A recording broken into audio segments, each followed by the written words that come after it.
South China Morning Post, 12th of August 2023, after 2 years of Taliban rule, there are indications that Chinese business is returning to Afghanistan. China significantly contributed to the Taliban's armament, utilizing Pakistan as a front to fight the Americans in Afghanistan. China now demands its share of the spoils. Chinese gemstone trader Duan Yi arrived in Afghanistan approximately 18 months ago, and since then, he has observed noticeable changes in Kabul streets. Travelers from abroad, primarily from the US and Europe but also a growing number of Chinese, are returning to the previously empty capital city. Xijing has observed a similar pattern. Li has welcomed dozens of Chinese merchants hesitantly re-entering Kabul as director of Chinatown in the city. Since April, journalists have also knocked on his door, from Britain to Japan. He remarked, "Chinatown is getting crowded." Although some had predicted, Afghanistan's economy and security had not crumbled since the Taliban took over the war-torn nation in 2021. Instead, the country in Central Asia has started to put things back together gradually. However, Chinese business people who have decided to stay put now should exercise patience and take the good news with a grain of salt. Since taking office, the Taliban government has increased security, but terrorist assaults have not decreased. Furthermore, the international community, including China, has not recognized the regime due to concerns about human rights, particularly in light of the harsh limitations placed on women and girls. Qin Gang, China's foreign minister at the time, stated in April that Beijing hoped the Afghan Taliban would address issues about women's rights and pay attention to the international community's concerns. According to a ministry statement, he did concede that, despite the importance of women's rights and interests, it is not the whole of the Afghan issue and nor is it the core or root cause of the Afghan issue. The country's economy continues to suffer due to foreign sanctions, even if most street businesses have returned to normal as the Taliban had promised. "You are always on edge, but Afghanistan is not as scary as portrayed in the media," Duan remarked. Executive in Chinatown, Kabul, Li stated that his increasing engagement with businesses in recent weeks indicated that he was on the mend. Most Chinese immigrants to Afghanistan initially visit the Chinatown neighborhood, which is situated in the heart of the city. However, only a few Chinese decided to remain in Afghanistan after the Taliban seized power 2 years ago. Li claimed that just 20 or so Chinese people were left in Afghanistan. The Chinese public has been under the impression that there have been terrorist attacks and wars in Afghanistan over the last 2 years, but more people are returning now, he stated. Li stated that Chinese nationals need to choose the right way or method when they start to look to do business and invest in the nation once more. Businesses are cautious about investing in the absence of normal diplomatic relations between countries, he stated. Even though China hasn't recognized the Taliban government legally, its diplomats have met with their counterparts in Afghanistan at a high level. The founding head of the University of Pittsburgh's Center for Governance and Markets, Jennifer Brick Murtazashvili, stated that China was wary of forging official relations with the regime due to doubts about its stability. Those who live closest to Afghanistan are most aware of its political and historical background, and they understand that the country will remain unstable for some time if a more inclusive government is not established. According to Zhu Bao, a professor at Lanzhou University's Faculty of Politics and International Affairs, security continues to be China's top worry. He stated, "At this point, China's main issue is to push Afghanistan to draw a line with terrorism." China released its most extensive position paper on Afghanistan since the Taliban seized over in April, outlining 11 issues about the government.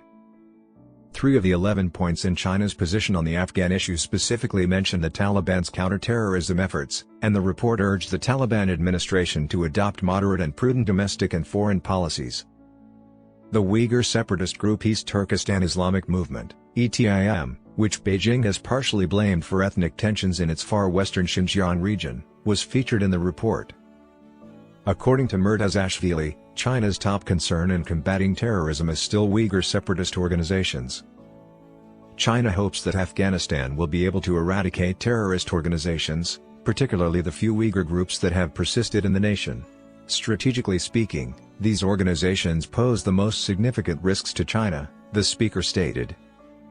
Chinese nationals in Afghanistan perceived a more significant threat from ISIS-K, or Islamic State Khorasan, an ISIS offshoot, and the separatist organizations Beijing was concerned about. In December, ISIS-K attacked the Longan Hotel in Kabul, gravely wounding 5 Chinese nationals. According to reports, the terrorists carried out another suicide bombing outside Kabul's foreign ministry in January, this time targeting members of the Chinese delegation. At least 5 individuals were reportedly killed in the incident. Other strikes at the Pakistani and Russian embassies in the capital city last year were also linked to ISIS-K. A 37-year-old trader from Kandahar named Sun Fei claimed that even with general security improvements, Chinese people continued to live in fear of assaults. Though security has improved, terrorists are now more focused on targeting Chinese and Russian nationals, he stated. A month before the Longan hotel bombing, Sun claims there were extensive rumors of terrorist attacks from Kabul to the southern city of Kandahar. He says, the discrimination against Chinese people is obvious. According to Nishank Motwani, a fellow with the Edward S. Mason program at the Harvard Kennedy School, the attackers' goal in carrying out the attacks was to discredit the Taliban and create uncertainty about security among governments, diplomats, and foreign investors. ISIS-K is likely to carry out more attacks against soft targets, which include Chinese citizens, as it impacts the security environment that supports their growth, amplifies their propaganda, and humiliates the Taliban. Even if security in Afghanistan improved, Murtazashvili stated she thought attacks against Chinese people would continue. After 2 years of Taliban administration, Afghanistan has less widespread warfare. The Taliban's current hold on power is a major contributing factor to this, the speaker stated. Most of the militant brutality we witnessed in the nation came from the Taliban itself. Chinese nationals will be secure, the Taliban spokesman Suhail Shaheen said in January following the devastating attack.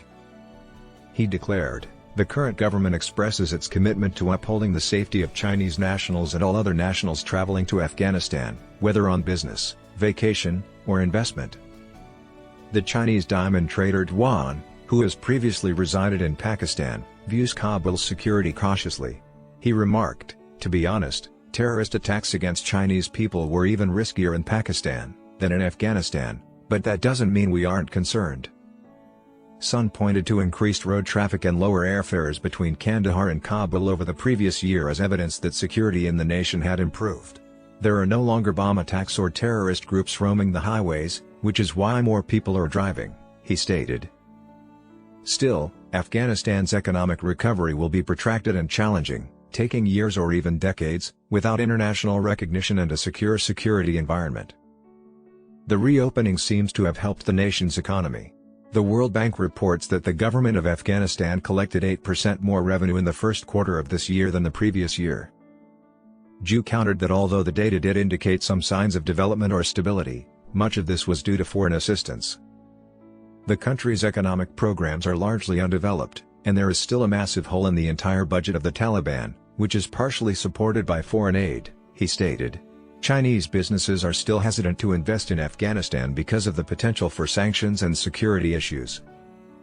Most corporations will lose interest in investing when they visit and take a closer look. That is typical when one adheres to economic principles. Negotiations between Chinese state-owned firms and the Taliban are ongoing, but almost all of them are expected to take a long time, according to Zhu. The Amu Darya Basin oil extraction contract was signed in January by the privately owned oil company Xinjiang Central Asia Petroleum and Gas Company, KPIC, marking the first significant oil extraction agreement the Taliban administration had made with a foreign business since regaining power. Under the terms of the 25-year agreement, KPIC will invest $150 million annually in Afghanistan, rising to $540 million in 3 years. Our outlook for Afghanistan's future is positive. Lee remarked, after all, it is still a country after being at war for so many years. Recalling a meeting with Taliban officials in Kabul following their comeback to power 2 years prior, he did so. He cited a Taliban leader at the time as stating, "All the foreigners have fled, but only you Chinese, you have been here for 20 years, are still here."